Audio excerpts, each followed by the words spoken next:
Hello, welcome back to the channel. So ಎಲ್ಲರೂ ಹೇಗಿದ್ದೀರಾ? ಎಲ್ಲರೂ ಚೆನ್ನಾಗಿದ್ದೀರಾ ಅಂತ ಭಾವಿಸ್ತಾ ಇದ್ದೀನಿ. ಸೊ ನಾನಿರೋದು ನಮ್ಮ ಅಜ್ಜಿಯ ತವರೂರಲ್ಲಿ, ಮುನ್ನೋಳಿಯಲ್ಲಿ. ಸೊ ನಾನಿಲ್ಲಿ ಸಪ್ತಾಗ ಅಂತ ಬಂದಿದ್ದೀನಿ. ನೀವು ನನ್ನ ಪ್ರೀವಿಯಸ್ ಬ್ಲಾಗ್ ನೋಡಿದರೆ ಗೊತ್ತಾಗಿರ್ಬೋದು.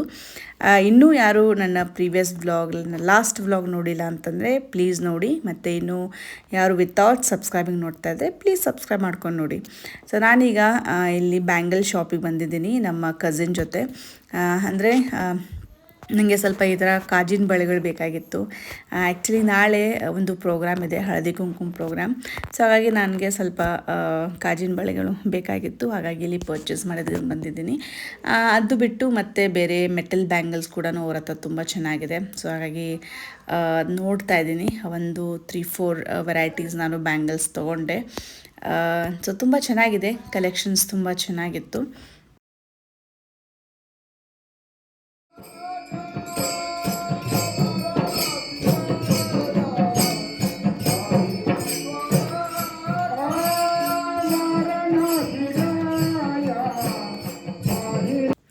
ಸೊ ಇದು ಮತ್ತೆ ಸಂಜೆ ಕೀರ್ತನೆ ನಡೀತಾ ಇದೆ. ಕೀರ್ತನೆ ಮತ್ತು ಪೂಜೆ. ಮತ್ತು ಇವತ್ತು ಬೇರೆ ಗ್ರೂಪ್ಸ್ ಬಂದಿರತ್ತೆ. ಅಂದರೆ ಡೈಲಿ ನಾನು ಹೇಳ್ದಂಗೆ ಡೈಲಿ ಬೇರೆ ಬೇರೆ ಗ್ರೂಪ್ಸ್ ಇರ್ತಾರೆ, ಸಂತರು ಅಂದರೆ ಕೀರ್ತನೆ ಮಾಡೋರು. ಸೊ ಇವತ್ತಿನ ದಿನ ಮತ್ತು ಬೇರೆ ಊರಿಂದ ಬೇರೆ ಕೀರ್ತನವ್ರು ಬಂದಿದ್ದರು. ತುಂಬ ಚೆನ್ನಾಗಿತ್ತು. ನನಗೆ ಆ್ಯಕ್ಚುಲಿ ಇದು ಚಿಕ್ಕ ವಯಸ್ಸಿಂದ ನಾನು ನೋಡ್ತಾ ಬಂದಿದ್ದೀನಲ್ಲ, ನನಗೆ ಇಷ್ಟ ಆಗುತ್ತೆ. ಅಂದರೆ ತುಂಬ ಚೆನ್ನಾಗಿ ಮಾಡ್ತಾರೆ. ಆಮೇಲೆ ಪ್ರವಚನ ಕೂಡ ಇರುತ್ತೆ, 5 ಗಂಟೆಗೆ ಅಂದರೆ ಪ್ರವಚನ ಇರುತ್ತೆ. ಅದು ಕೂಡ ತುಂಬಾ ಮೀನಿಂಗ್ಫುಲ್, ತುಂಬ ಚೆನ್ನಾಗಿತ್ತು. ಅದಾದಮೇಲೆ ಇದು ನೆಕ್ಸ್ಟ್ ಡೇ ಇಲ್ಲಿ ಎಲ್ಲ ಹೆಣ್ಮಕ್ಳು ಸೇರಿ ಹಳದಿ ಕುಂಕುಮ ಪ್ರೋಗ್ರಾಮ್ ಮಾಡ್ತಾಯಿದ್ದೀವಿ. ಅಂದರೆ ಹಳದಿ ಕುಂಕುಮ ಹಚ್ಚಿ ಉಡಿ ತುಂಬೋದು. ಸೊ ಎಲ್ಲರಿಗೆ ಬಂದವ್ರಿಗೆಲ್ಲರಿಗೂ ಇದು ಅರಿಶಿನ ಕುಂಕುಮ ಕೊಟ್ಟು ಉಡಿ ತುಂಬ್ತಿದ್ದಾರೆ.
लागले व्लॉगिंग.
ಹಳದಿ ಕುಂಕುಮ ಪ್ರೋಗ್ರಾಮ್ ಆದಮೇಲೆ ಇದು ಭಜನಾ ಕಾರ್ಯಕ್ರಮ, ಭಜನೆ ಮಾಡ್ತಾರೆ.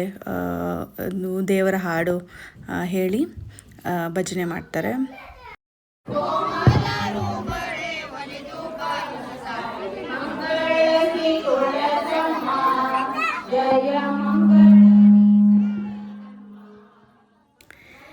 ಈಗ ಇಲ್ಲಿ ಮಾವಿನಕಾಯಿ ರಸನ ತೆಗಿತಿದ್ದಾರೆ, ಅಂದರೆ ಶೀಕರ್ಣಿಗೆ.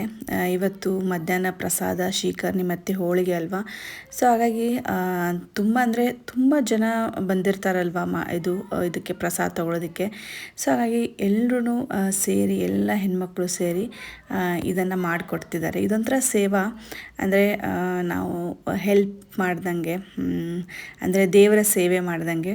ಸೊ ಹಾಗಾಗಿ ನಾನು ಕೂಡ ಸ್ವಲ್ಪ ಮಾಡಿದೆ ಸ್ವಲ್ಪ ಹೊತ್ತು.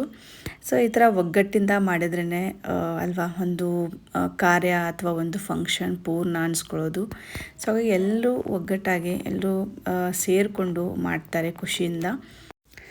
ಇವತ್ತು ಸಂಜೆ ನಮ್ಮ ಸಮಾಜದ ಗುರುಗಳಿಂದ ಇವತ್ತು ಕೀರ್ತನೆ ಇತ್ತು. ಸೊ ತುಂಬ ಚೆನ್ನಾಗಿ ಮಾಡಿಕೊಟ್ರು ಕೀರ್ತನೆ. ನನಗೆ ಈ ಥರ ಕೀರ್ತನೆ ಪ್ರವಚನ ಕೇಳೋದ್ರಿಂದ ತುಂಬ ಇಷ್ಟ ಆಗುತ್ತೆ. ಏನೋ ಒಂಥರ ಮನಸ್ಸಿಗೆ ಶಾಂತಿ ನೆಮ್ಮದಿ ಅಂತ ಅನಿಸುತ್ತೆ. ಇದು ನೆಕ್ಸ್ಟ್ ಡೇ ಅಂದರೆ ಇವತ್ತು ಲಾಸ್ಟ್ ಡೇ ಆಫ್ ಸಪ್ತಾಹ, ಅಂದರೆ 7th ಡೇ ಆಫ್ ಸಪ್ತಾಹ. ಸೊ ಇವತ್ತಿಗೆ ಕೊನೆ ಆಗುತ್ತೆ ಸಪ್ತಾಹ. ಸೊ ಹಾಗಾಗಿ ಇವತ್ತು ಗುರುಗಳನ್ನು ಅಂದರೆ ಪೂರ್ತಿ ಊರೆಲ್ಲ ಮೆರವಣಿಗೆ ಇರುತ್ತೆ. ಸೊ ಇವರು ನಮ್ಮ ಸಮಾಜದಿಂದ ಅಂದರೆ ಈ ರಥ ಏನಿರುತ್ತೆ ಅದನ್ನು ರೆಡಿ ಮಾಡಿದ್ದಾರೆ. ಸೊ ಅದರಲ್ಲಿ ಕೂತ್ಕೊಂಡು ಈಗ ಮೆರವಣಿಗೆ ಆಗುತ್ತೆ. ಸೊ ಇವರ ಮೆರವಣಿಗೆ ಆಗುತ್ತೆ. ಒಂದು 1 to 2 hours ಇದು ಮೆರವಣಿಗೆ ಇರುತ್ತೆ.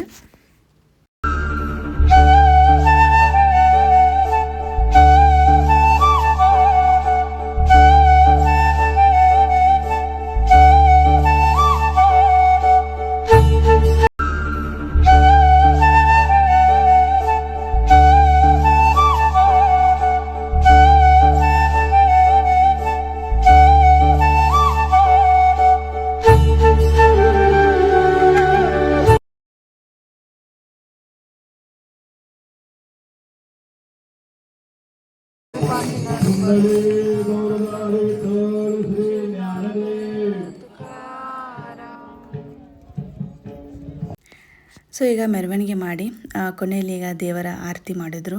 ಸೊ ಇದಾದಮೇಲೆ ಈಗ ಮಹಾಪ್ರಸಾದ. ಸೊ ಇಲ್ಲಿಗೆ ಸಪ್ತಾಹ ಮುಗೀತು. 7 ದಿನದ ದೇವರ ಆರಾಧನೆ. ಸೊ ನನಗಂತೂ ತುಂಬ ಖುಷಿ ಆಯಿತು, ತುಂಬಾ ಚೆನ್ನಾಗಿ ಅನ್ನಿಸ್ತು. ಆ್ಯಕ್ಚುಲಿ ಅಧಿಕ ಮಾಸದಲ್ಲಿ ಈ ಥರ ದೇವರ ಆರಾಧನೆ ಮಾಡಿದ್ರೆ ಮನಸ್ಸು ಶಾಂತಿ ನೆಮ್ಮದಿಯಾಗಿರುತ್ತೆ ಮತ್ತು ಫಲ ಸಿಗತ್ತೆ. ಸೊ ಹಾಗಾಗಿ ನನಗೆ ಒಂದು ಅವಕಾಶ ಸಿಕ್ತು ಈ ಫಂಕ್ಷನ್ ಅಟೆಂಡ್ ಮಾಡೋದಕ್ಕೆ. ಸೊ ಇವರೆಲ್ಲ ನನ್ನ ಫ್ಯಾಮಿಲಿ ಮೆಂಬರ್ಸ್. ಸೊ ಒಂದು ಸಣ್ಣದಾಗಿ ಕ್ಲಿಪ್ಪಿಂಗ್ಸನ್ನು ಹಾಕಿದ್ದೀನಿ. ಸೊ ಇದರೊಂದಿಗೆ ನನ್ನ ಈ ವಿಡಿಯೋನ ಎಂಡ್ ಮಾಡ್ತಾಯಿದ್ದೀನಿ.